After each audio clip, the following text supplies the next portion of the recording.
Back to of the record. Warangal ఉప ఎన్నికను వామపక్షాలు సీరియస్గా తీసుకున్నాయి. ఎంత సీరియస్గా అంటే ఏది ఏమైనా సరే ఈసారి విజయం సొంతం చేసుకోవాలన్నది కామ్రేడ్ల ప్లాన్. నామమాత్రం పోటీ కాకుండా గట్టి అభ్యర్థిని బరిలోకి దింపాలని భావిస్తోంది. ఉద్యమాల పెద్దన్న గద్దర్ భుజంపై తుపాకీ పెట్టాలనుకుంటోంది. తాను పోటీ చేయనని గద్దర్ ఇప్పటికే ప్రకటించిన వామపక్షాలకు ఎందుకు ఇంత పట్టుదల? కామ్రేడ్ల ఒత్తిళ్లకు గద్దర్ తొలగుతారా? కోట్లాటకు సై అంటారా?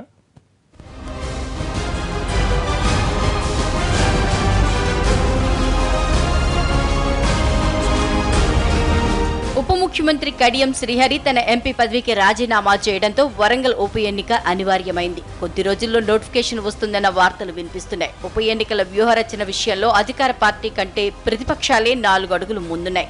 ఏ పార్టీ నుంచి ఎవరు పోటీ చేస్తారన్న అంశంపై క్లారిటీ లేకపోయినా కసరత్తు మాత్రం బాగానే జరుగుతోంది. ఇప్పటికే కాంగ్రెస్ పార్టీ అన్ని నియోజకవర్గాల్లో ఓ రౌండ్ చక్కర్లు కొట్టింది.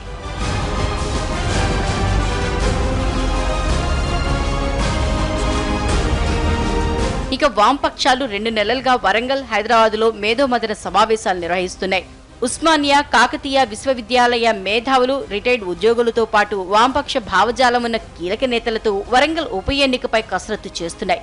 ప్రతిసారి ఎన్నికల్లో ఉభయ కమ్యూనిస్టు పార్టీలు కలిసి పోటీ చేసేవి. కానీ ఈసారి వామపక్ష భావజాల అభ్యర్థి అంశంపై సీరియస్ గా ఆలోచిస్తోంది. ఉద్యమాల చుక్కానిగా పేరున్న గద్దర్ను బరిలోకి దించాలని ఫైనల్ గా నిర్ణయించినట్లు తెలుస్తోంది.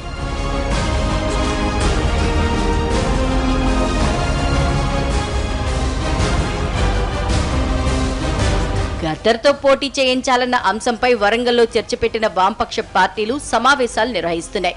మరి గద్దర్ ఒప్పుకుంటారా అన్నది ఇక్కడ ప్రధాన సమస్యగా మారింది. ఇప్పటికే సిపిఎం నేత తమ్మినేని వీరభద్రం, సిపిఐ నేత చాడా వెంకటరెడ్డితో పాటు ఉమ్మడి ఉద్యమ మిత్రులతో కలిసి ఓ దఫా చర్చలు జరిపారు. అయితే గద్దర్ మౌనం వహించారని తెలుస్తోంది. మౌనాన్ని అంగీకారంగా భావిస్తున్న వామపక్షాలు తమ అభ్యర్థి ఆయనే అని ప్రచారం చేసుకుంటున్నాయి. గద్దర్ మాత్రం తాను పోటీ చేయనని ప్రకటిస్తున్నారు. ఓ పార్టీకో సంఘానికో పనిచేయటం లేదంటున్నారు. ఇప్పటి వరకు ప్రజల కోసమే పనిచేశానని, ఇక ముందు కూడా పనిచేస్తాననేది ప్రజానౌక మాట. పైకి గద్దర్ నో చెప్తున్నా ఆయన్ని ఒప్పించడం కష్టం కాదన్న భావన వామపక్షాల్లో కనిపిస్తోంది. గద్దర్ సై అంటే మద్దతు కోసం కాంగ్రెస్ పార్టీని ఒప్పించాలనుకుంటున్నారట. ఉమ్మడి శత్రువైన టీఆర్ఎస్ ను ఎదుర్కొనే లక్ష్యంగా ముందుకెళ్లాలని అనుకుంటున్నారట. మరి గద్దర్ మనసులో మాట ఎప్పుడు బయటపడుతుందో చూడాలి.